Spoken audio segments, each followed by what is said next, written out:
Hola, nosotros somos el equipo número 5 y a continuación les hablaremos del amparo indirecto.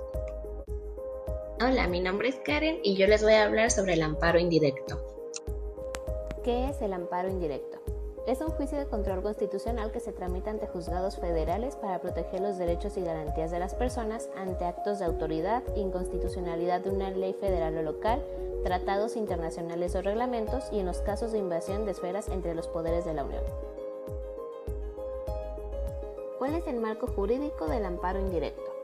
Su fundamento legal se encuentra en los artículos 103 y 107 de nuestra Constitución, y específicamente en el artículo 107 de la Ley de Amparo. Actos materia del amparo indirecto. ¿Contra qué actos procede el amparo indirecto? Pues bien, el artículo 107 de la Ley de Amparo nos dice que procede contra normas generales que con su sola entrada en vigor o con motivo del primer acto de su aplicación causen un perjuicio al quejoso. Asimismo, contra actos o omisiones que provengan de autoridades distintas de los tribunales judiciales, administrativos o del trabajo, es decir, contra cualquier acto que emane de una autoridad administrativa. Contra actos, omisiones o resoluciones provenientes de un procedimiento administrativo seguido en forma de juicio, siempre que hubiere violaciones en el procedimiento y que sean actos de imposible reparación que afecten los derechos sustantivos del gobernado. Contra actos de tribunales judiciales, administrativos, agrarios o del trabajo realizados fuera de juicio o después de concluido. Si se trata de actos de ejecución de sentencia, solo podrá promoverse el amparo contra la última resolución dictada en el procedimiento respectivo. Contra actos en juicio cuyos efectos sean de imposible reparación, entendiéndose por ellos los que afecten materialmente los derechos sustantivos. Contra actos dentro o fuera de juicio que afecten a personas extrañas de donde emana el acto reclamado y le produzca violación a sus derechos humanos sin necesidad de agotar recurso ordinario o medio de defensa legal en su favor. Contra omisiones del Ministerio Público en la investigación de los delitos, así como las resoluciones de reserva, no ejercicio, desistimiento de la acción penal o por suspensión del procedimiento cuando no esté satisfecha la reparación del daño. Finalmente, el amparo indirecto procede contra actos de autoridad que determinen inhibir o declinar la competencia o el conocimiento de un asunto. Requisitos de la demanda de amparo indirecto. ¿Pero qué es la demanda de amparo? Es un acto procesal que el quejoso realiza al ejercitar la acción de amparo para obtener la protección de la justicia federal cuando considera que uno o varios actos o omisiones de la autoridad violan sus derechos. Para que el juicio sea procedente, es indispensable que la persona que lo promueva tenga un interés legítimo, es decir, que tenga un derecho que al ser legítimamente tutelado sea transgredido por la autoridad y así faculte a su titular para acudir ante el órgano jurisdiccional correspondiente demandando que se ponga fin a esa transgresión. Los requisitos de una demanda de amparo indirecto por escrito y vía electrónica son los siguientes: el nombre y domicilio del quejoso y del que promueve en su nombre acreditando su representación. El nombre y domicilio del tercero interesado, en caso de desconocerlo, tiene que manifestarse bajo protesta de decir verdad. La autoridad o autoridades responsables. La norma general, acto u omisión que de cada autoridad se reclame. Bajo protesta de decir verdad, señalar los hechos o abstenciones que constituyan los antecedentes del acto reclamado o que sirvan de fundamento a los conceptos de violación. Los conceptos que conforme al artículo 1 de la Ley de Amparo contengan los derechos humanos y las garantías cuya violación se reclame. Si se promueve conforme a la fracción segunda del artículo 1 de la Ley de Amparo, debe precisarse la facultad reservada a los estados u otorgada al Distrito Federal que haya sido invadida por la autoridad federal. Si el amparo se promueve con apoyo a la fracción tercera de dicho artículo, se señalará el precepto de la Constitución General de la República que contenga la facultad de la autoridad federal que haya sido vulnerada o restringida. Los conceptos de violación. La demanda procederá por comparecencia, por escrito y por vía electrónica cuando se traten de actos que importen peligro de privación de la vida, ataques a la libertad personal y todos los casos señalados en el artículo 15 de la Ley de Amparo. Bastará para que se dé trámite a la demanda que se exprese el acto reclamado, la autoridad que lo hubiera ordenado si fuera posible, la autoridad que ejecuta o que trate de ejecutar el acto y, en su caso, el lugar en que se encuentra el quejoso. Autos que pueden recaer a la presentación de la demanda. Hay 5 posibles autos o respuestas en las que puede recaer dentro de las 24 horas siguientes a la recepción del escrito. Auto de impedimento.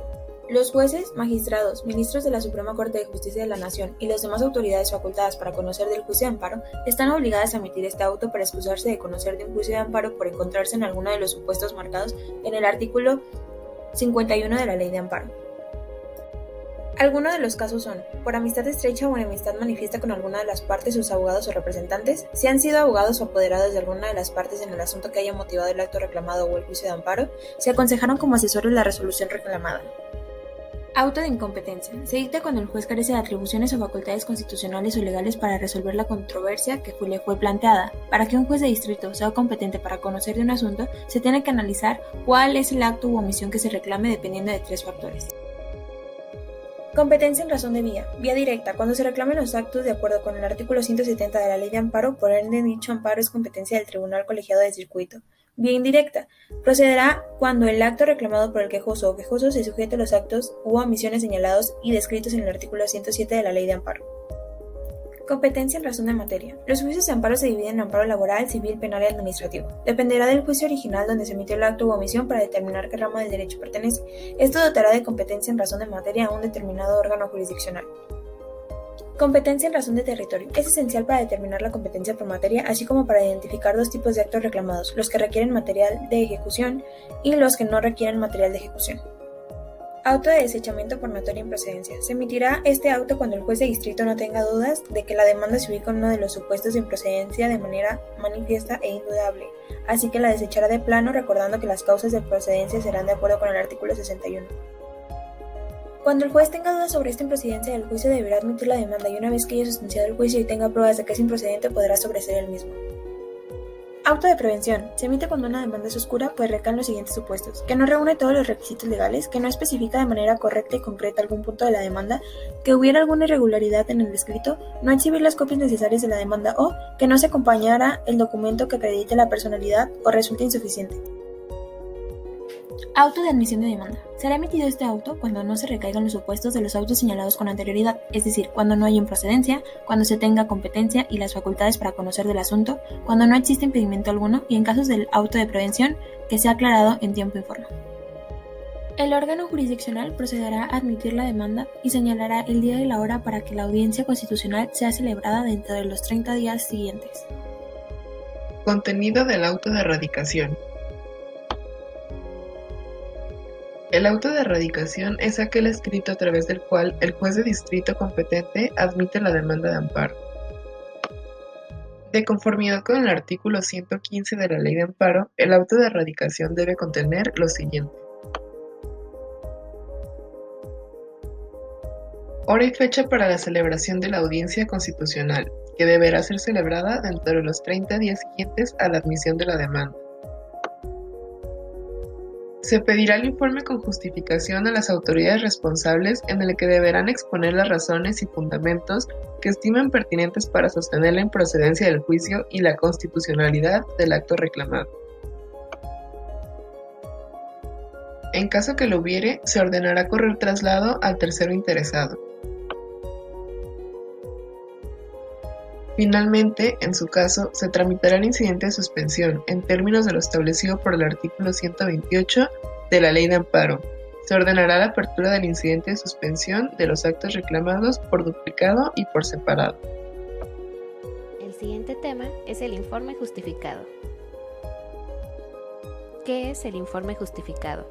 También llamado informe con justificación, es el escrito por medio del cual la autoridad responsable da respuesta a la demanda de amparo instaurada por el quejoso y defiende su actuación.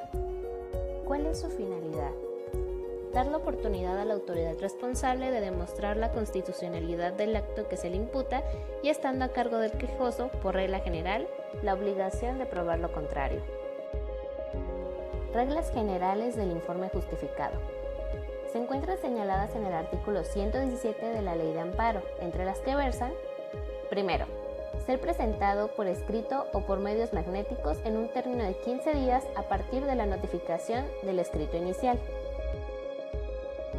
Segundo, dar un plazo mínimo de 8 días al quejoso para darse vista antes de la audiencia constitucional.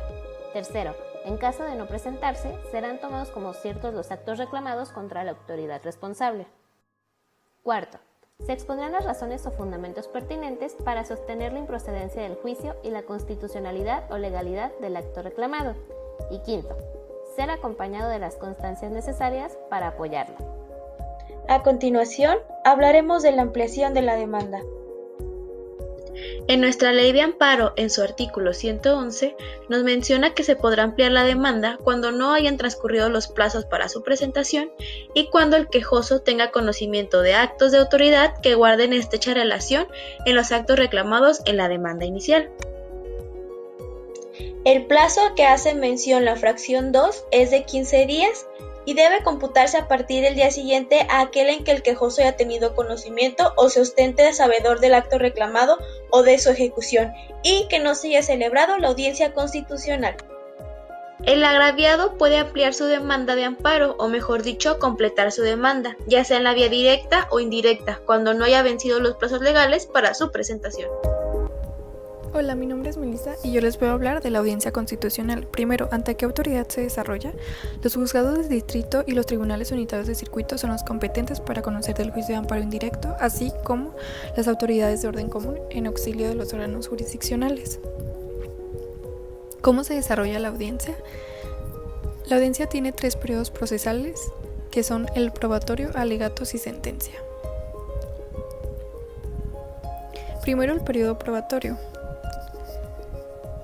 Es el momento en que las pruebas deben ofrecerse y rendirse, excepto aquellas que puedan rendirse con anterioridad o las que se desahogan fuera de la residencia del órgano jurisdiccional. Después está el periodo de alegatos, que es la exposición oral o escrita de los argumentos de las partes. Por regla general deben producirse por escrito, excepto cuando se trate de actos de la privación de la vida, ataques a la libertad personal, desaparición forzada o actos prohibidos que están en el artículo 22 de nuestra Constitución, entre otros. Después está el periodo de sentencia, que se divide en 2, la valoración de la prueba y las sentencias.